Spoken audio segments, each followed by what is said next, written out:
tonight just to be able to quickly cover some of my experiences, what I witnessed, what I saw, and try to keep it at that, and maybe a little more of a personal touch, because that's probably where I'm more focused.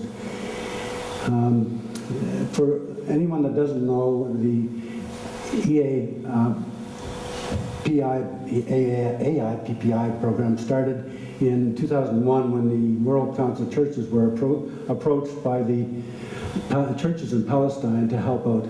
As a result, this program started the following year. Our team had around 35 in it.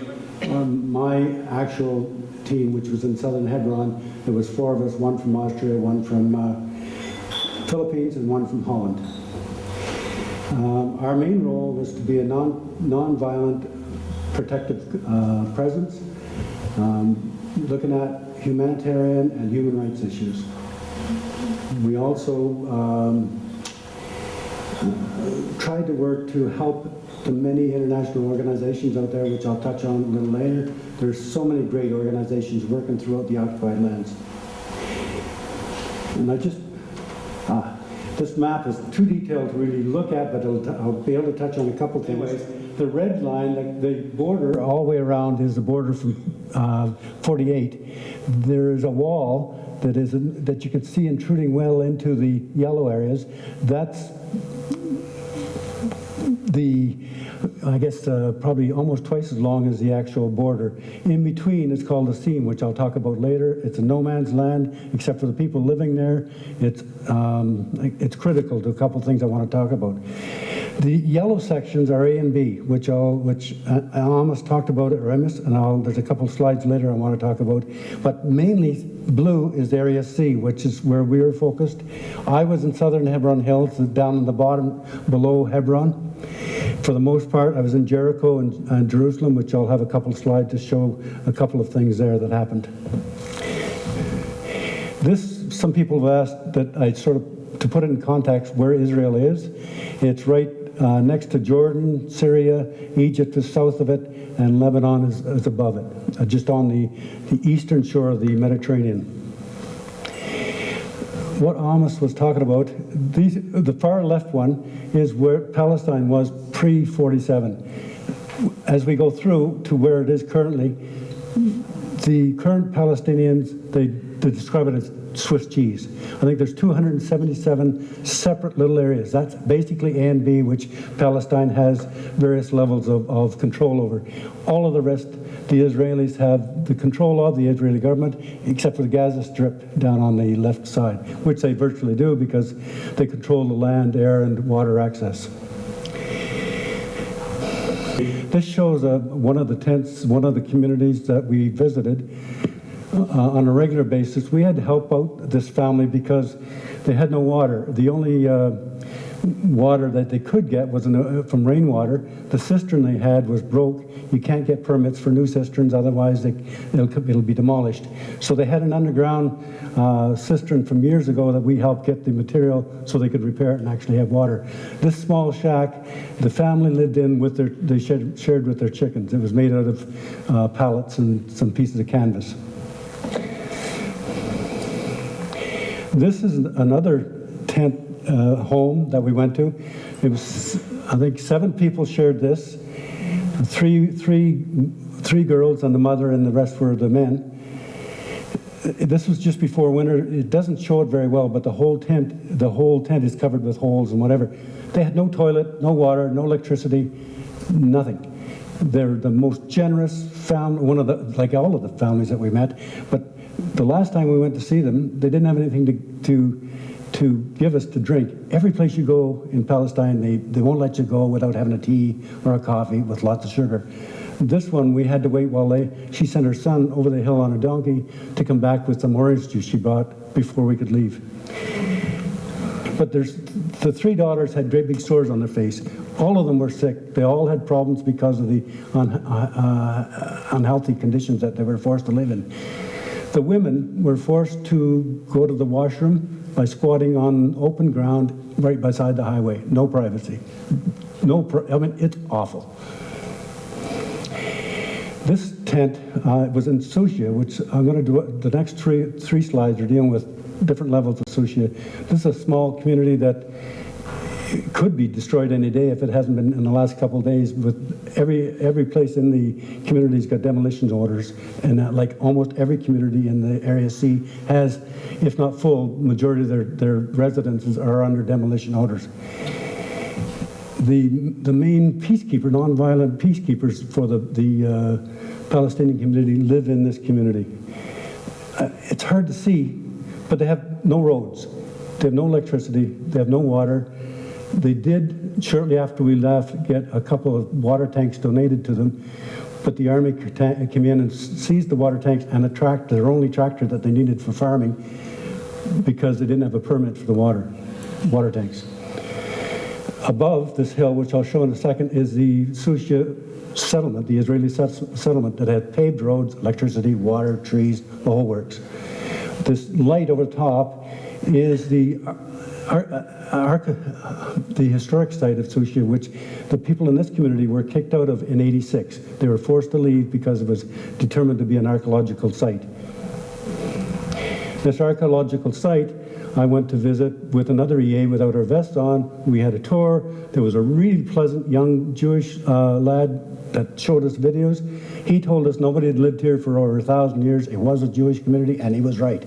I honestly believe he did not know, because the Israeli government has a program where they almost ignore totally the existence of the Palestinians. None of the road signs, none of the maps, none of the tourism brochures, the education programs, none of them refer to the Palestinians. It's like they never existed. So this young lad just believed. This is the Sushia settlement up above with their trees and nice houses. Right next to it, on the left, is an army watchtower. They're always armed with machine guns, army standing there watching over the Palestinian community. I've sat in a tent with the kids while 12 soldiers would be standing on the side of the hill opposite with their machine guns facing down at us for no reason. We're just having tea. This is one of the many caves that a lot of the Palestinian lives in. I stayed in this one personally, probably 7 or 8 weeks on Friday nights.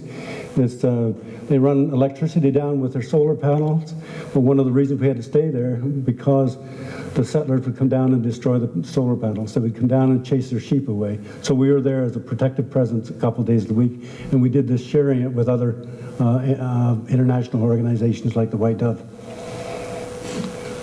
Awesome people, I'm telling you. This is a closed street, if you've heard about in Hebron. In 2000, they closed 2,000 shops, moved all of the Palestinians out of there, put an Israeli settlement right in the middle of it. It's probably one of the most violent settlements in all of the West Bank. These are all EAs, like myself, given a tour by the Breaking Silence. They were giving us a tour. The Palestinians are not allowed in there, basically. So these are 3 of the 4 Bedouin leaders that we met briefly when I was up in Jordan Valley. We were there. 40 villages were supposed to be destroyed the next week. It hasn't happened yet.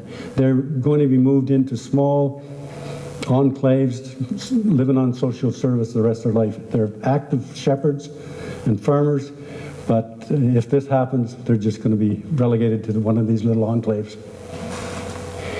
Now, this was one of the most unpleasant, well, it was probably the most unpleasant job that we as EAs felt we had. Every Sunday morning, we had to be at this checkpoint. There's 600, roughly, checkpoints in the West Bank, different kinds, agricultural, whatever.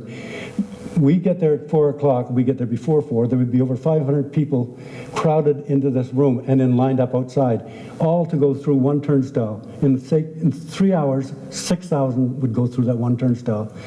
One day we were there and they're climbing over each other and jumping the fence. One guy jumped right in front of me at this post, broke his ankle. He laid there for an hour and a half before he could crawl back out because nobody could get to him. It's inhumane. It's an awful situation.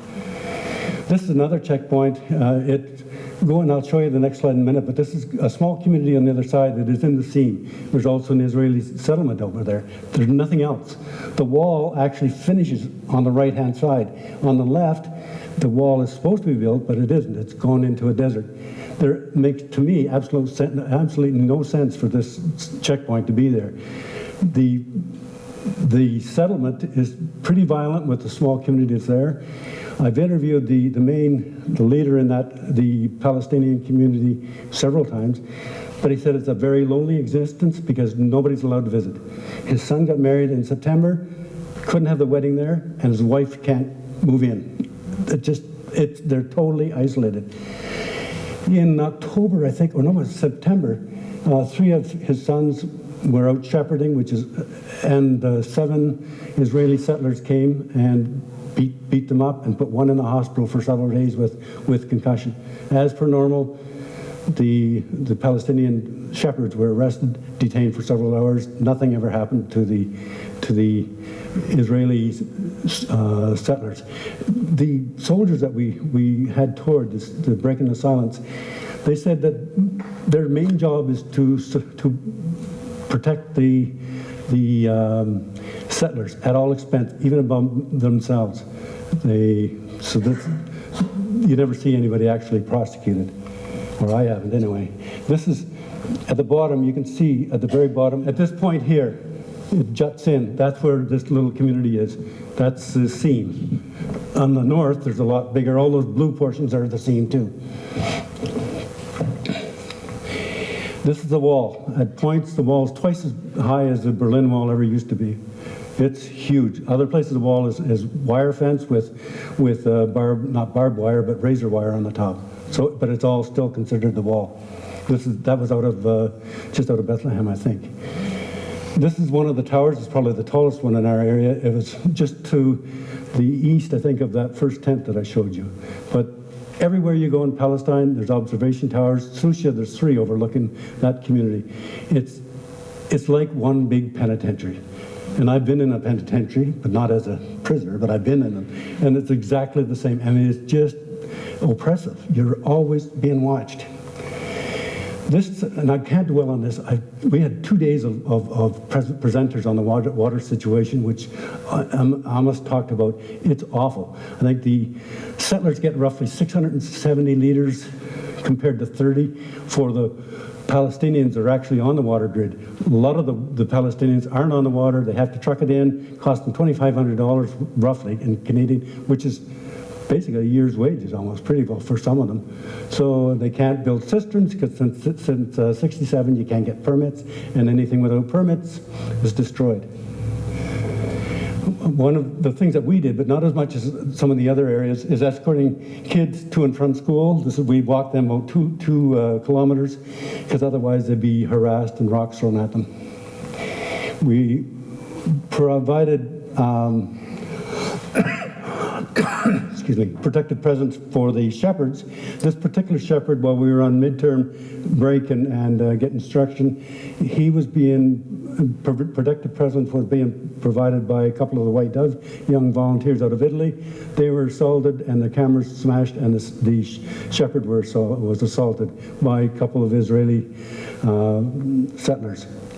As in the case, the 2 White Dove volunteers and the shepherd were arrested.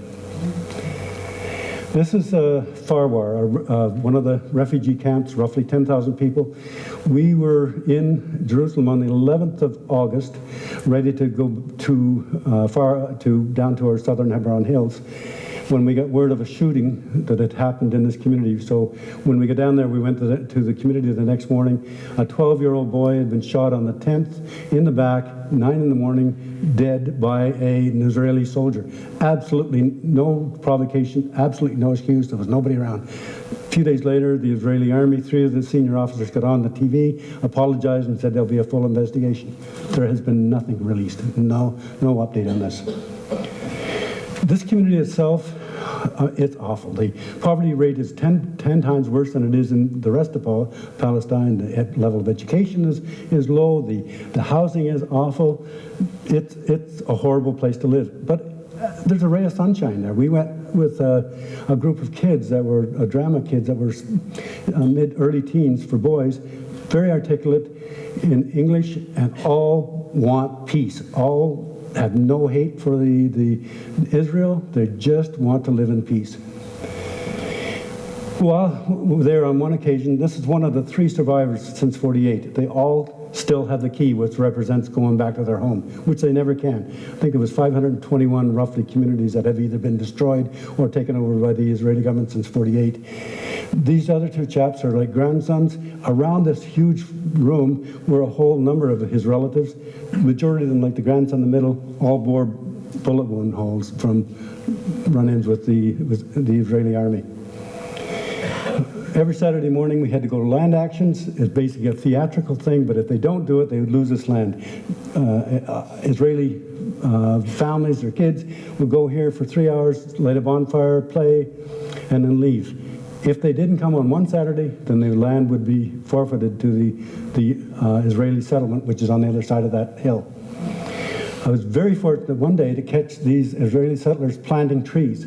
It was on a land that was deeded since the Ottoman Empire to a Palestinian, but unfortunately you couldn't go just pull the trees out. You had to go to court, which cost money.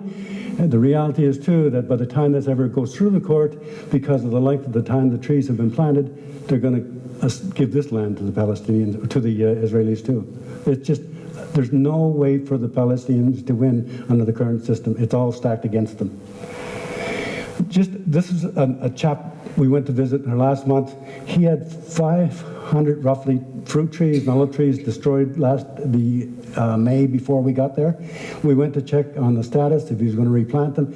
The land had been now declared out of bounds, a military zone, so we can't plant them. But this is an example of every place we went, the hospitality, the compassion, they had nothing.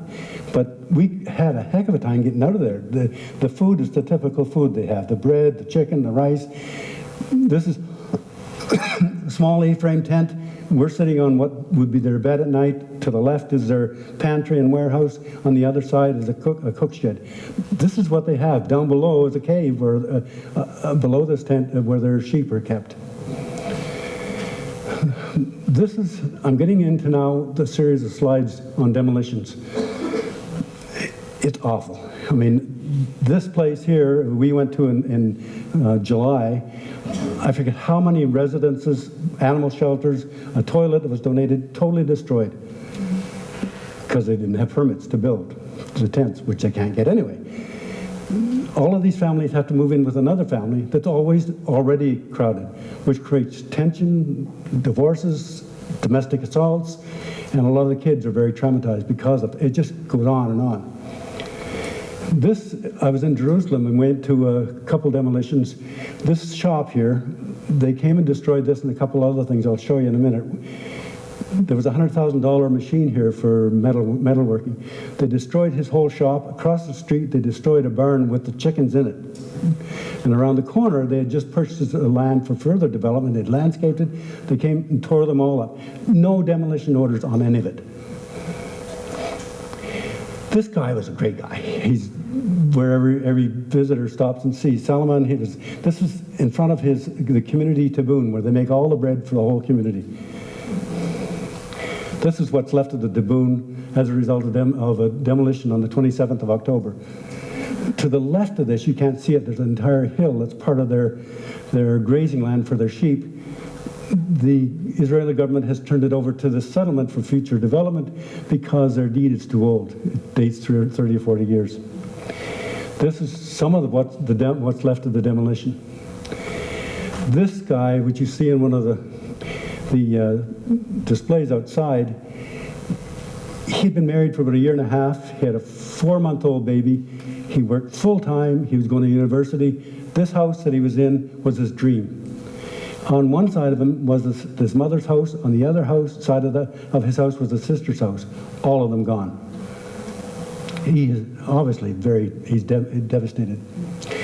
This is going back down to where the cave is. Down below, we used to have to walk to different villages in the desert, and this is also where the military used to have their exercises. I had to tell you that in the middle of the night, we didn't have a cloud for over 2 months, standing on these hills, you felt God there. But you know, when you talk to God, you say, why is this happening? Why? In a land where David walked and Muhammad walked and Jesus walked and the disciples, why is this happening? I never did get an answer. So, you know, I struggled while I was there. I phoned the minister, and since I've been back, I've talked to her and several other people, trying to get a word to describe how I felt over there. And only until this weekend, we just had a re-entry 3-day, 4-day thing in Scarborough. I think the word that I was looking for is heartbroken or heartbreaking. It's awful. The people I met were absolutely incredible, and I don't know what the word is, because they're living through this oppression. They're living through all of this stuff, and they just keep going. And they laugh, they smile, they have, and they give. They give no matter if they don't have anything. You're welcome into their home right now, and you're offered whatever they got. At no time did I meet one person with any expression of anti-Semitism. All they want is peace. All they want is to get their rights. They want to have the same rights. They want to be able to have land. They want to be able to move around without having to go through checkpoints, to be able to have a job. It's pretty simple. So I think, I just can't understand why that can't happen. They're not a threat to anybody. Yeah, I never met one person that even was a hint of violence. I would strongly suggest, you're going to hear some later, that you become informed. There's some very reliable information sources. There's things happening almost every day. Demolitions, shootings, but we don't get it through the main media. There's lots of books, lots of websites. If you want to get a hold of me through Susan, I'll provide you whatever I can get. I've got so many sources that would probably give you accurate information. But become informed on both sides, so that and I'm saying both sides of the whole issue, so that you really can talk informed about it, and then write a letter. Write a letter to the Prime Minister, write a letter to your MP. Become an EAA. If you're with the United Church, and I don't know, do what I did. I've done a lot of things in my life. This, without a doubt, is probably the most incredible thing I've ever been involved with. It's a life-changing initiative to go over there. If I can, I'm going to go back. I'm probably reaching the age threshold, and I got to lose some weight, but I hope to go back. I mean, it's an unbelievable, rewarding experience. There's lots I could rattle on here, but I want to finish with a thing that was just sent me today, and I'm not going to tell you the starfish story because Susan already talked about it. I've told it all over Switzerland and Palestine and Canada, and it came from the book I Shall Not Hate, which is a great read. But this quote came today from Gila Seversky. She's an Israeli peace activist. We cannot be a light unto the nations while we are still an occupying power. If you really care about Israel, you'll care about its soil and its soul. Its soul is being eaten away by the occupation. So if you want to be a really good friend of Israel and end the occupation, demolitions, I think there's been roughly 48,000 demolitions. I keep thinking of things so far, as of the first part of this year, since 67 to earlier this year. It's a tragic situation, what's going on over there. Thank you.